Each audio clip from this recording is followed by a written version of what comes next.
ভাই বোন যখন একসাথে কথা বলে তখন আল্লাহ তাআলা বলেন এই সময়টাকে থামিয়ে দাও। আমি খুব অবাক হয়েছিলাম এই হাদিসটা শুনে। আচ্ছা, ভাই বোন কথা বললে ফেরেশতাদেরকে আল্লাহ কেন সময় থামিয়ে দেওয়ার কথা বলল? পরে যখন ডিটেইল জানলাম তখন খুব কষ্ট লাগলো। ডিটেইলটা ঠিক এরকম ছিল। ভাই বোনের সাথে এই পৃথিবীর পরে আর কখনোই দেখা হবে না। হাসরের ময়দানে না, আখিরাতে না, কিয়ামতের পরে না, জান্নাতে না, জাহান্নামে না, কোথাও না। বাবা মার সাথে দেখা হওয়ার সম্ভাবনা আছে, স্বামী স্ত্রীর সাথেও দেখা হওয়ার সম্ভাবনা আছে, ছেলে মেয়ের সাথেও দেখা হওয়ার সম্ভাবনা আছে, কিন্তু ভাই বোনের সাথে সম্পর্ক শুধুমাত্র এই পৃথিবী পর্যন্তই। তখন এত খারাপ লাগলো ব্যাপারটা জেনে যে আমার যে বোন আছে অথবা আমার যে ভাই আছে তার সাথে আমার আর কখনোই দেখা হবে না এই পৃথিবীর পরে। মানে মরে যাওয়ার পরে তার সাথে আর আমার কখনোই কথা হবে না। এত ক্ষণস্থায়ী একটা সম্পর্ক আমাদের।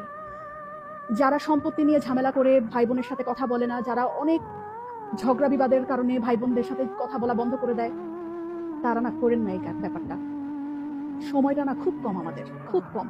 এত কম সময় নিয়ে আমরা পৃথিবীতে এসেছি এবং এই কম সময়ের মধ্যে আমরা আবার কলুষতা, আমরা আবার ঝগড়া বিবাদ এরকম করে আমাদের এত কাছের এত আপন একটা মানুষ, একই পেটের মায়ের পেটের বোন, মায়ের পেটের ভাইয়ের সাথে কথা বলা বন্ধ করে দিলাম।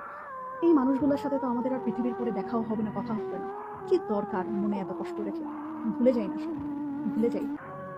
অল্প একটু সময়ের ব্যবধান, তারপরে সব নাই, শেষ।